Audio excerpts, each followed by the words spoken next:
name is Ilse. I graduated as a scientific illustrator.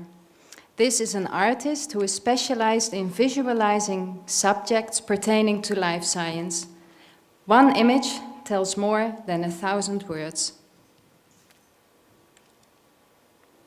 This is an oil painting. The woman was my landlady when I came to Maastricht to study art. I love her and made this painting when she was old and sick, and we all knew death was not far away.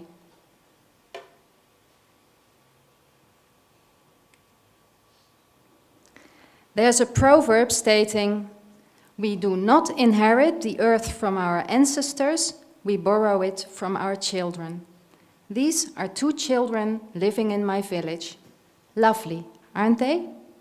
But why use paint when I could use photography? As a medical illustrator, I use photography and other computer imaging techniques to make drawings. The camera is a passport to reality. In a drawing, irrelevant information can be eliminated and useful information can be added. But photography not always shows us what we want to see. This is an X-ray photograph of a patient's spine suffering from scoliosis. For patient education, the drawing gives more information than the original X-ray.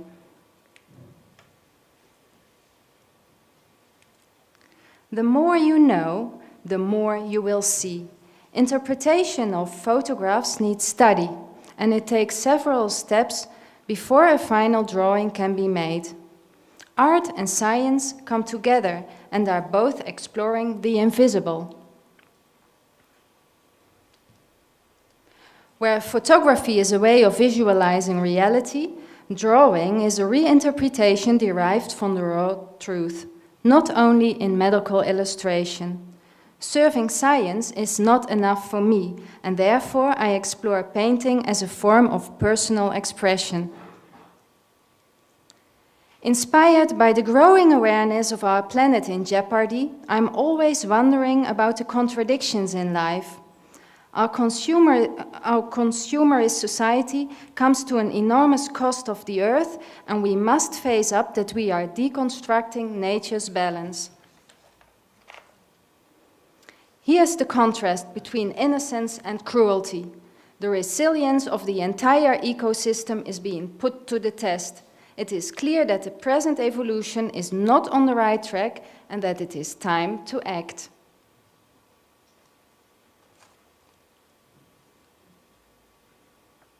One girl with a face like peaches and cream, with flowers in her hair, and a redhead with a fresh freckle face and a headband of seashells. Both have penetrating looks, as if they want you to stop and think. Here, a sick cow and a little polar bear. They are part of the collection of the Museum of Natural History. These are 2 exponents of the whims of nature, but how do they relate to the previous image of the 2 girls? This is how. In these paintings, I'm merging my ideas of beauty and imperfection. By painting, I can expose my dreams, desires, and thoughts. It gives me the possibility to enhance my life, making it worth living. These birds are affected by an oil spill. I always ask myself if there is a way to prevent all these oil victims. We pretend that we can save these birds, but the animals are actually dying in front of us. Is it right to watch them die? We know we have the ability to stop these things from happening. Are we going to do anything about it, or are we passing on the responsibility? Isn't it time to look deeply into ourselves and our relationship with the world?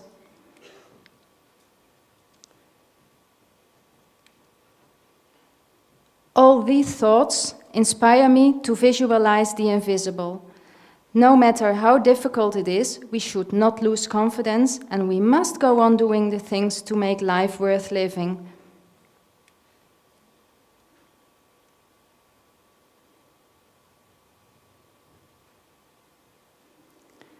These are images of the force feeding of geese.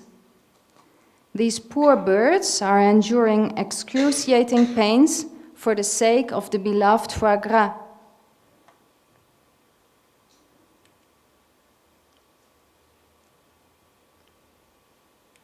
I will always be looking intensely upon what is close to me and wonder about the contradictions in life. Images can speak more loudly than words.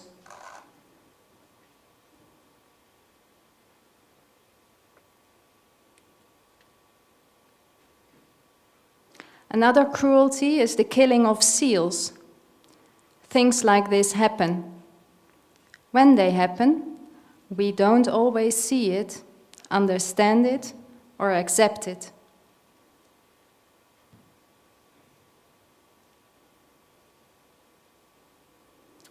The contrast between beauty and imperfection is everywhere.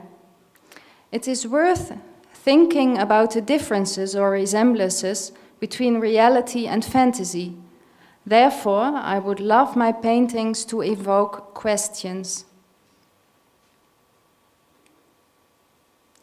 Drawing is thinking with a pen and color. Without drawing, there is no proper seeing. To see is to understand. In this way, scientists are like artists. Both seek a visual interpretation of worlds both visible and invisible. Well, we come to an end of this presentation. I showed you about me and my work. I hope it inspires you to think about our lives and the way we can live it. Thank you for your attention.